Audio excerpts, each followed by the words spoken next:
Evaluation of antibiotic allergies and drug allergies in general requires a detailed history. If assessing current risk based on a prior reaction, these following elements should be elicited. Knowing the source of information, whether the patient's parents, or a physician who observed the reaction, is important. Next, a timeline is essential in reaction classification, including start and end of possibly related medications, onset and evolution of the reaction, and timing in response to any treatments attempted. A detailed description of the reaction should be elicited, including any skin manifestations and their duration. Knowing what concurrent illnesses were present at the time of the purported reaction, such as a viral infection with an amoxicillin-related rash, also contributes to sorting out the likelihood of a true allergy. Data from the time of a reaction and any provocation testing afterwards, including labs, histology, skin biopsies, skin testing, challenges, test dosing, and desensitization, can also inform your assessment of whether the patient had a true immunologically mediated hypersensitivity reaction versus a side effect, intolerance, or other type of reaction.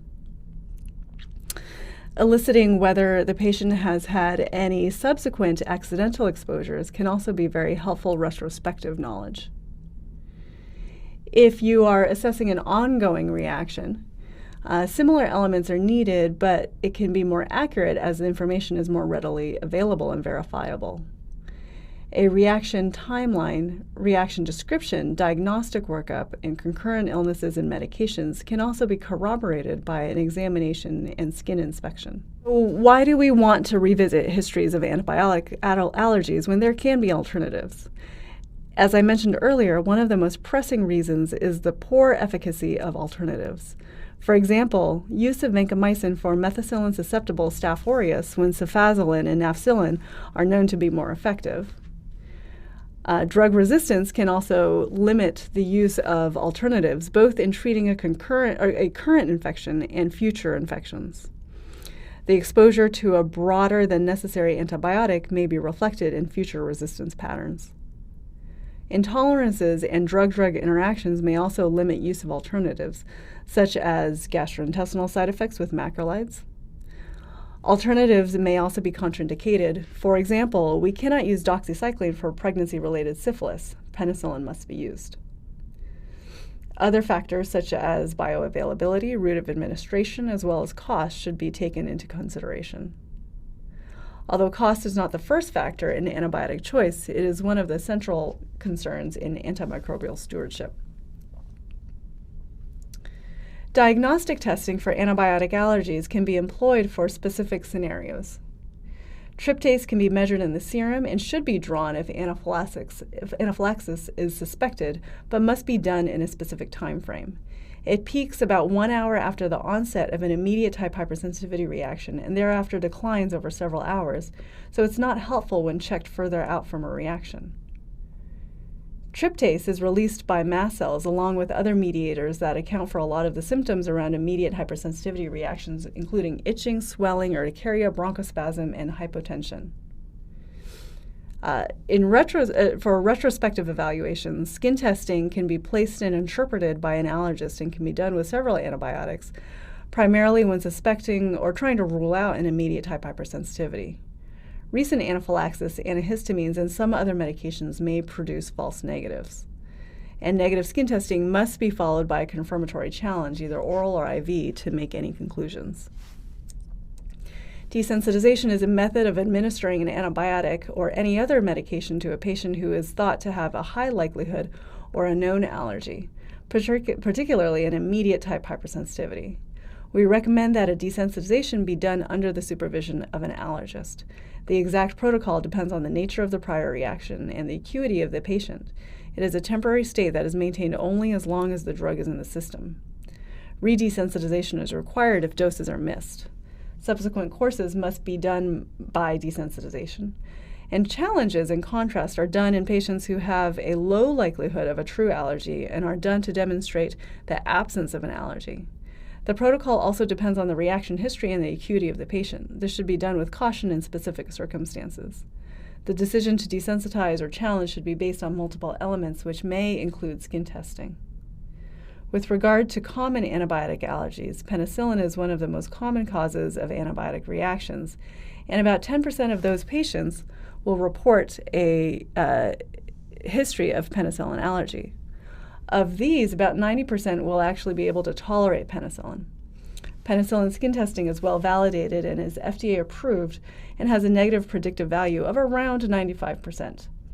Because it is the metabolites of penicillin that elicit most reactions, skin testing is done with PrePen and PenG as major and minor determinants, respectively, which test for immediate type hypersensitivities. It is not used to detect delayed type reactions, side effects, and intolerances. In vitro penicillin IgE testing is available, but carries a low negative predictive value, so is inferior to skin testing. Aminopenicillins include amoxicillin and ampicillin. These can produce allergies in patients who are penicillin tolerant. It is mediated by structural side chains rather than the beta-lactam ring. Aminopenicillins can be cross-reactive with cephalosporins with a similar side chain. Most commonly, though, amoxicillin is associated with a high rate of delayed maculopapular rashes, usually in the setting of a concurrent viral infection. Cephalosporins are less likely to cause allergy than penicillins, and when they do cause an immediate type hypersensitivity, it is to the R group side chain. It is reasonable to avoid cephalosporins with similar R groups, but cephalosporins with unrelated side group structures can be given by graded challenge. Skin testing of cephalosporins is not standardized, but can be useful in certain specific settings. Many people have heard of cross-reactivity among beta-lactams, especially between penicillins and cephalosporins. In a patient with a history of penicillin reaction, the likelihood of being able to safely administer a cephalosporin depends on the type of penicillin reaction, results of the penicillin skin testing, and the cephalosporin generation. Sulfonamides rarely cause IgE-mediated reactions and much more commonly cause delayed maculopapular exanthems. Among sulfonamides, there is no specific cross-reactivity between antibiotics and non-antibiotics, such as furosemide. Sulfonamide skin testing should be reserved for select circumstances, and slow oral desensitization to Bactrim is a useful tool for sulfonamide-sensitive patients. Vancomycin most commonly produces red man syndrome caused by nonspecific mast cell activation with histamine release and symptomatically mimics a hypersensitivity reaction.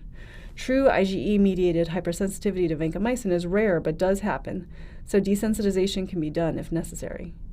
Usually, pre-medication with antihistamines, holding opiates, and reducing the infusion rate to 30 to 50% are sufficient to overcome red man syndrome.